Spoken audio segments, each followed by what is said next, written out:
नमस्कार दोस्तों, न्यूज डंका हिंदी में आप सभी का स्वागत है।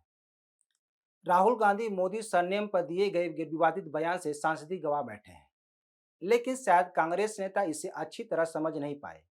ऐसा भी नहीं है कि पीएम मोदी के खिलाफ विवादित टिप्पणी करने वाले नेताओं को इसके परिणाम की जानकारी नहीं है। बावजूद इसके कांग्रेस नेता पीएम मोदी के खिलाफ अपशब्द का इस्तेमाल करते रहते हैं।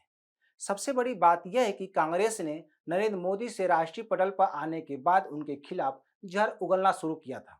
इसके बाद तो हर लोकसभा और विधानसभा चुनाव में कांग्रेस नरेंद्र मोदी को निशाना बनाती रही है। 2002 में गुजरात में हुए दंगे के बाद जिस तरह से कांग्रेस ने नरेंद्र मोदी के खिलाफ आक्रामक रही, उससे आसानी से देखा और सुना जा सकता है। 2007 के गुजरात विधानसभा चुनाव में जिस तरह से सोनिया गांधी ने नरेंद्र मोदी के खिलाफ अपशब्द का प्रयोग किया, वह आज भी जारी है। इस दौरान सोनिया गांधी ने नरेंद्र मोदी को मौत का सौदागर कहा था। उसके बाद तो कांग्रेस नेताओं द्वारा नरेंद्र मोदी को अपमानित करने का सिलसिला निकल चला। वहीं बीजेपी इन बयानों को अपने लिए इस्तेमाल करना खूब सीख लिया है। अब जबकि कर्नाटक के चुनाव प्रचार में कांग्रेस अध्यक्ष मल्लिकार्जुन खड़गे ने पीएम मोदी को जहरीला सांप कहा, वह कांग्रेस की हताशा को दिखाता है। कोई माने या न माने, लेकिन 2007 में ही कांग्रेस ने नरेंद्र मोदी के सामने आत्मसमर्पण कर दिया था। यही वजह रही कि सोनिया गांधी के मुंह से उनके खिलाफ अचानक मौत का सौदागर शब्द नहीं निकला, बल्कि वह नफरत थी, वह हताशा थी, जो आज तक कांग्रेस के नेता पाल रखे हुए हैं। भले भारत जोड़ो यात्रा के दौरान दाढ़ी बढ़ाकर राहुल गांधी कहते रहे हों कि वे नफरत की बाजार में मोहब्बत की दुकान खोल रहे हैं, वह उतना ही झूठा और मक्कारा भरा बयान था और है, क्योंकि बीजेपी या पीएम मोदी का नाम लेते हुए उनके चेहरे पर कभी भी मासूमियत दिखाई नहीं दी। जितनी बार बोले वे, उतने बार आवेश और क्रोध में बोले। कांग्रेस आज तक यह पचा नहीं पाई कि कैसे नरेंद्र मोदी पीएम बने। कांग्रेस नेता ही नहीं, नरेंद्र मोदी से नफरत करने वाले और भी अन्य नेताओं को आज तक यह विश्वास नहीं होता है कि कैसे पीएम मोदी की लोकप्रियता देश और विदेश में बनी हुई है। कुछ समय पहले दिल्ली के सीएम अरविंद केजरीवाल और कांग्रेस ने खुद नरेंद्र मोदी को टारगेट करने से बच रहे थे, लेकिन फिलहाल केजरीवाल सीधा पीएम मोदी पर हमला बोल रहे हैं।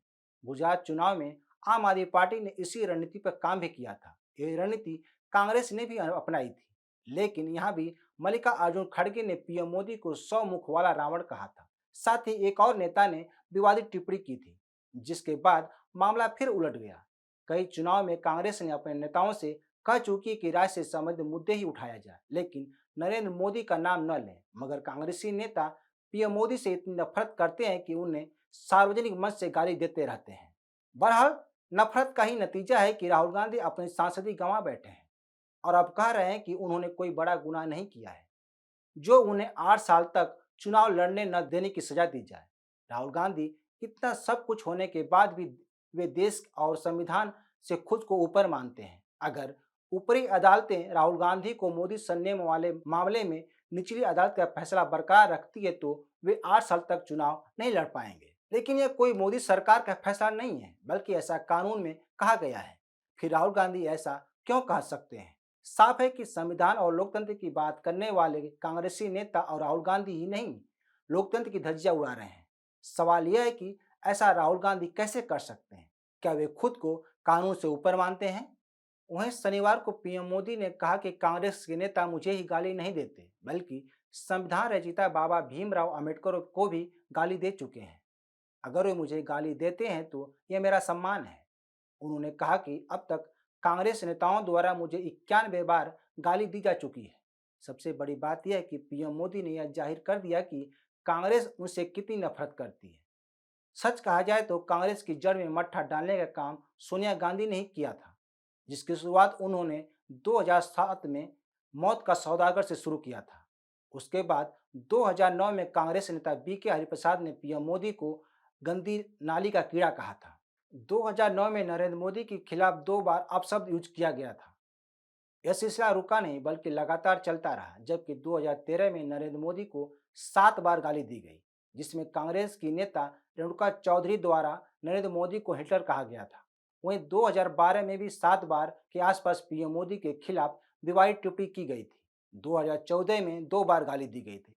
यह सिलसिला 2023 तक जहरीला सांप तक पहुंच गया। इससे पहले राहुल गांधी ने 2018 और 19 में चौकीदार चोर है मोदी सरनेम वाले सभी चोर क्यों होते हैं जैसे बयान देकर कांग्रेस का सम्मान बढ़ा चुके हैं। ये वही कांग्रेसी नेता हैं जो यह कहते हैं कि राहुल गांधी नफरत के बाजार में मोहब्बत की दुकान खोल रहे हैं। आज भी कांग्रेसी नेताओं द्वारा पार्टी की जड़ में लगातार गाली रूपी मट्ठा डाला जा रहा है। कहा जा रहा था कि कर्नाटक चुनाव में इस बार कांग्रेस अच्छा प्रदर्शन कर सकती थी, लेकिन फिर कांग्रेस का पतीला लगना तय माना जा रहा है, क्योंकि जिस तरह से बीजेपी ने खड़गे के बयान को हाथों हाथ लिया है, उससे साफ है कि एक बार फिर कर्नाटक में कांग्रेस सत्ता से दूर होगी। हालांकि यह तो चुनाव परिणाम आने के बाद ही पता चलेगा। वहीं पीएम मोदी की कर्नाटक में लगातार रैली हो रही है और वे खड़गे के बयान को जनता के सामने रख रहे हैं। बहरहाल यह देखना होगा कि कांग्रेस कब अपनी गलतियों से सीखती है। तो दोस्तों, आप इस बारे में क्या सोचते हैं, हमें ज़रूर बताएं। हमारी वीडियो को शेयर, लाइक और कमेंट जरूर करें। हमारे यूट्यूब चैनल को सब्सक्राइब करें। धन्यवाद।